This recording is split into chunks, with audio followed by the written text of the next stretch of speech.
Watch this.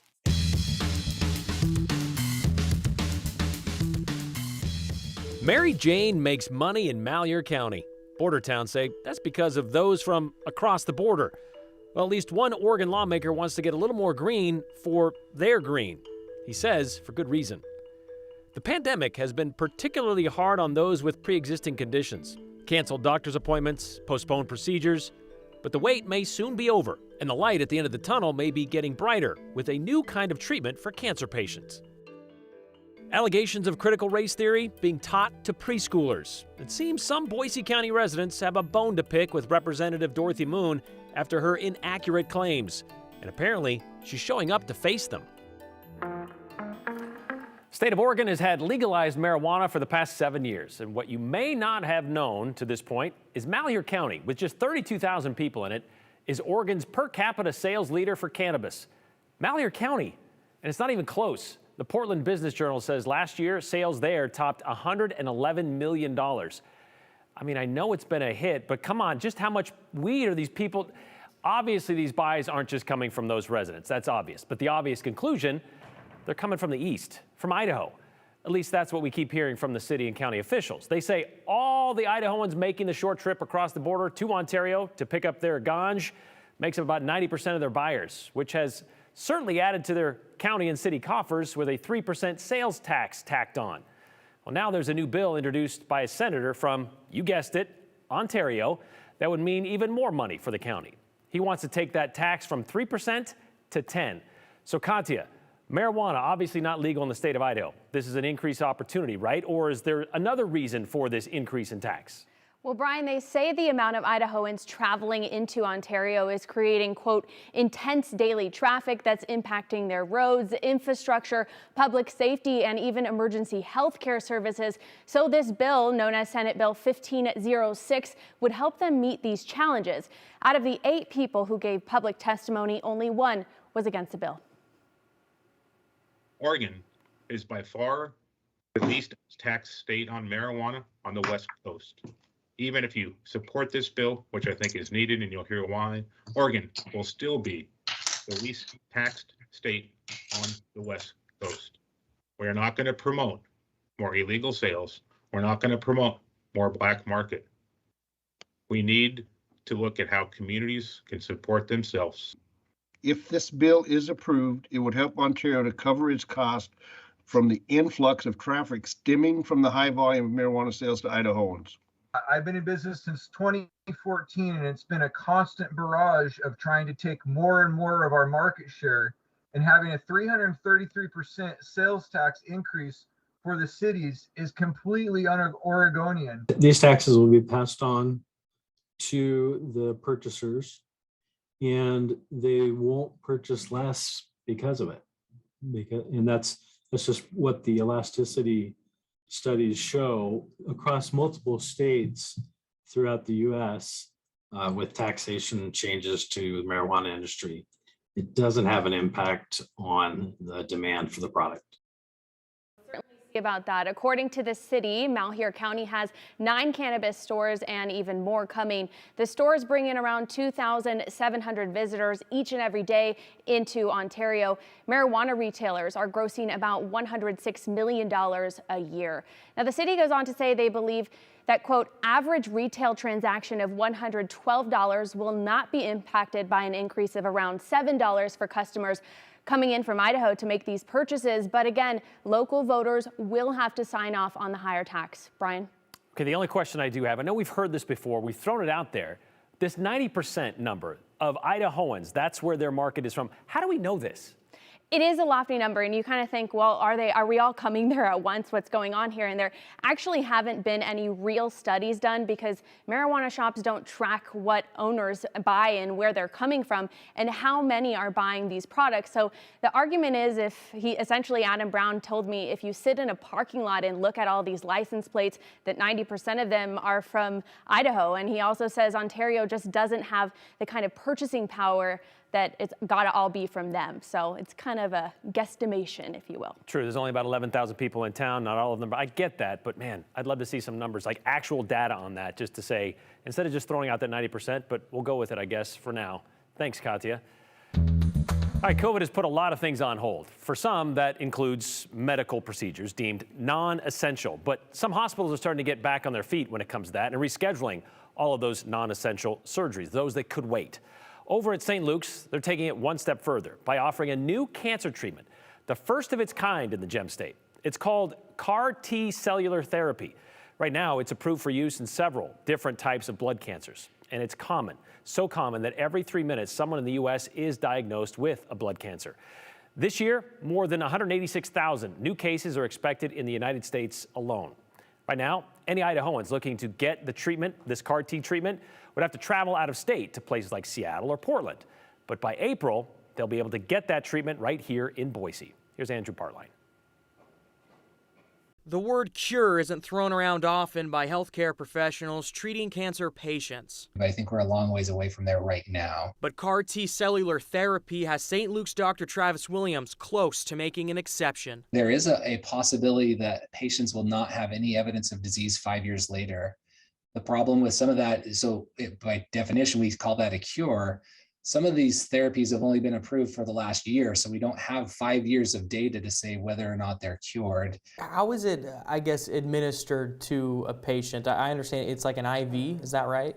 The patient's own immune system cells are removed from the patient via an apheresis procedure, like if you go to donate platelets or plasma at the Red Cross. But we collect their T cells, and then they're sent for manufacturing. And then the patient, once those cells are made and we're sure that they're viable, the patient gets a little bit of chemotherapy to suppress their immune system. And then those cells are infused into the patient, just like through an IV. Almost immediately, within a day or two, you can see expansion of those cells, and they go to work and start killing the cancer cells. Dr. Williams says this is a one-time treatment that's backed by more than 25 years of research, and the results are promising. The standard chemotherapy for a relapsed lymphoma patient, only maybe 1/5 of those people would be alive at 1 year. And we're talking about 50 to 60% of those people being alive at 5 years. I'm curious what the cost for something like this is. It can't be cheap, I imagine. It varies just a little bit. And again, payers are looking at this. The cost in general for the manufactured product itself ranges between about $300,000 and $450,000. It's a one-time administration with the potential for cure. And so, yes, it has a high price tag with it. Dr. Williams says patients will have to be monitored for 30 days after the treatment, and they must live within 20 minutes of the medical center to manage potential side effects like fever, chills, low blood pressure, and neurological complications. We want patients and their caregivers to be close by because those things can change very rapidly. St. Luke's plans to provide the first CAR T cellular therapy in the Gem State, and Dr. Williams believes the technology will expand from here and later treat more types of cancer. This is the wave of the future, and I would tell you that the goal of cancer therapy has always been to unlock the immune system and let it kill cancer. These cancer cells have evaded the immune system or are part of the immune system, and now we're unleashing the immune system back on itself. St. Luke's has been fundraising for 2 years now to bring this treatment to Idaho. Equipment and construction costs for a new space. It's going to be roughly $1.5 million through a matching donor. St. Luke says they're about halfway there. Ryan? It's a pretty cool process, this whole idea of the immune system kind of doing it almost, I don't want to say, I don't know, I'm speaking out of school here, but the mRNA thing, kind of teaching the body to fight it on its own. I don't know if it's the same concept, but it's still pretty cool. And it's also pretty cool, Andrew, that we're talking about stuff going on at the hospital that doesn't have to do with COVID. If you told me this morning when I woke up I was going to do a story with St. Luke's, it wasn't COVID, I'd call you a liar. I know. Thanks, Andrew, very much.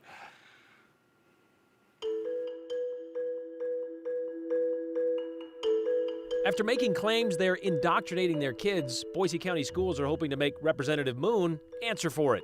A meeting called on short notice that might be long on conflict. Conflict. We could be cool with that, too. I mean, our text messages attest to that, right?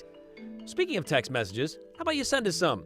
You know the number, 208-321-5614. Just make sure to include your name in the hashtag the 208. Send us your comments and questions and even your complaints. And stick around. We might share yours at the end of the show.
Representative Dorothy Moon has some explaining to do, and apparently she plans to do some of that tonight in Idaho City.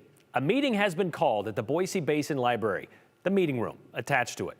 Normally, a lawmaker meeting with constituents isn't much of a newsworthy event. However, Representative Moon was already scheduled for a legislative update next week in Idaho City, February 17th, hosted by the Boise County Republican Women. But we were told this is an emergency meeting, and she reserved the room at the library last week. Last week, you say? Yep. Right after Representative Moon got some attention for dropping these comments about an early education federal grant in a committee meeting. So the Idaho Association of Educating Young Children brought forward a $6 million grant, and you say there is no critical race theory, or doesn't seem to be an issue in Idaho. If you were aware, if you're aware in any of the hearings on that program that was defeated by the legislature, it was laden with critical race theory curriculum for our kids from infancy to pre-K. My understanding of the $6 million grant was that it was designed to support local collaboratives that were community driven. If there was a curricular aspect to it that included critical race theory concepts, that would be news to me. Yes, I mean, there obviously was. I worked with one of those cohorts down in Boise County, and I did see the curriculum that was being brought in, and it was very much CRT. So she worked with one of those cohorts in Boise County. She did see the curriculum, and it was very much CRT, she said. Not according to the Basin School District, the only school district in Boise County that used funds from that same federal grant in 2020. I was taken aback because I have no idea what she's referring to, because she did not review any of our curriculum. She never came up here to review it. She did not request any of the materials. So I have no idea. And to hear that was just, our teachers are very upset because they feel like they're being accused of things that they are not doing. That was the elementary school principal we spoke with last week. And apparently some of those teachers she referred to and the administrators plan to show up tonight to Representative Moon's emergency meeting. The superintendent told us he plans to ask her what evidence she has of this law school level academic concept, otherwise known as CRT, being taught to preschoolers in the Basin School District. And he's encouraging some of their preschool parents to show up as well and ask some of the same questions.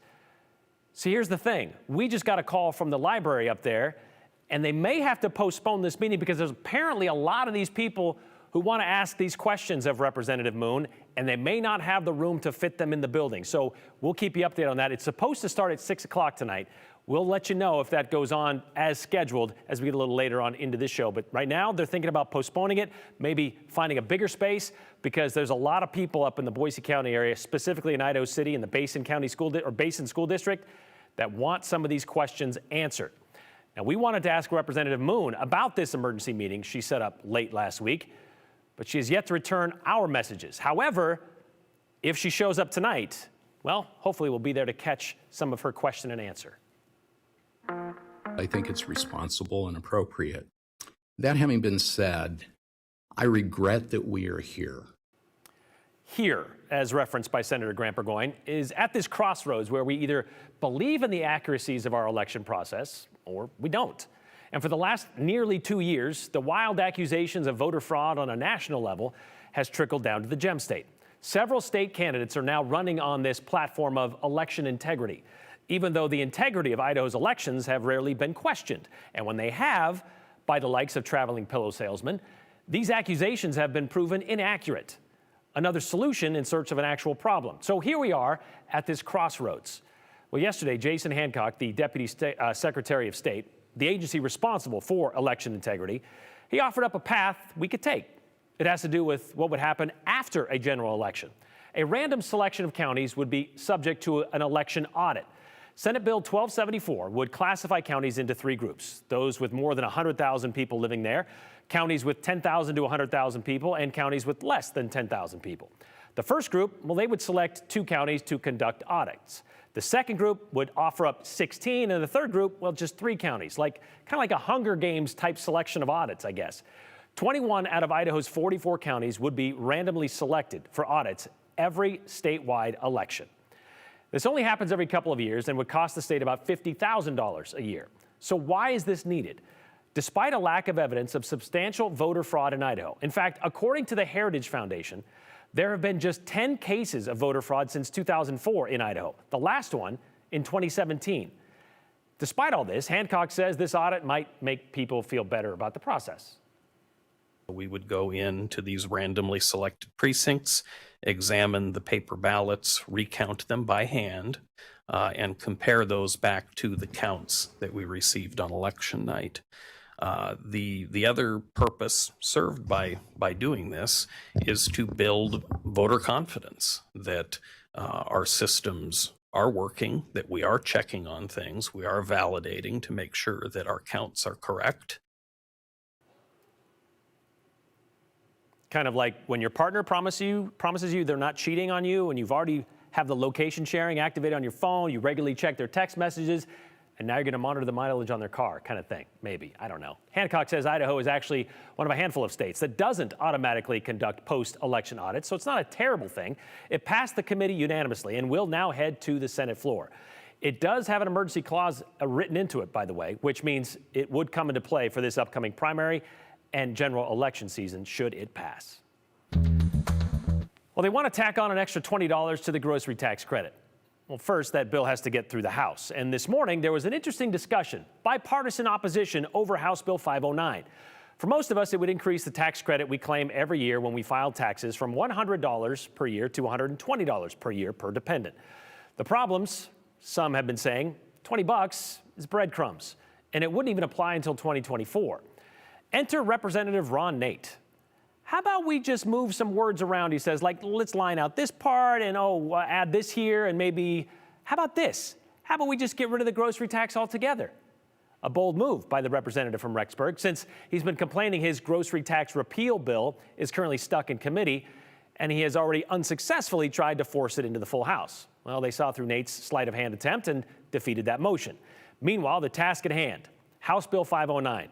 It actually passed the House 40-27 and now heads over to the Senate.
Big night ahead for Team Idaho in Beijing. 4 of our 5 athletes are in action tonight, with the chance of seeing 2 of them maybe make it to the medal stand. There's Haley's Chase Josie. He's one of 3 Americans competing in the finals of the men's snowboard halfpipe. You can watch that right here just about an hour from now on KTVB, so settle in for that. Hillary Knight, Sun Valley, and Team USA Hockey, they're playing in the quarterfinals against the Czech Republic. That game starts at 9:10 our time here, Mountain Time, and you can catch that game on the USA Network. I will be tuning into that. Scott Patterson, who grew up in McCall, will compete in the finals of cross-country skiing starting at midnight tonight. That you can watch online, and we have a link to that on our website at ktvb.com. So be on the lookout for bib number 27, not 30 there, but 27 tonight. And Meridian's Andrew Blauser is currently in 21st place in the skeleton run. He will compete again tomorrow morning at 5:20, so plan to get up early. Right now, he's about 3.5 seconds behind first place, or basically the amount of time it takes you to adjust yourself on the couch.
All right, several text messages sent in about the election audit bill that's been proposed in the State House, like this one from Celia in Boise. Election fraud. So all these Republicans really haven't been elected fairly for all these generations.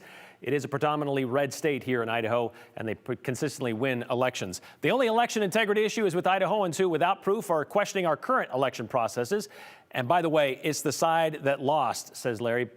However, if it's about the presidential election, The one that lost actually won Idaho by a landslide. So I don't know where the question lies, but that leads to this question, or statement anyway. I don't like how you report such about people trying to make the elections more trustworthy. It's not a cheating spouse, it's our government. It's very inconsiderate for you to speak that way.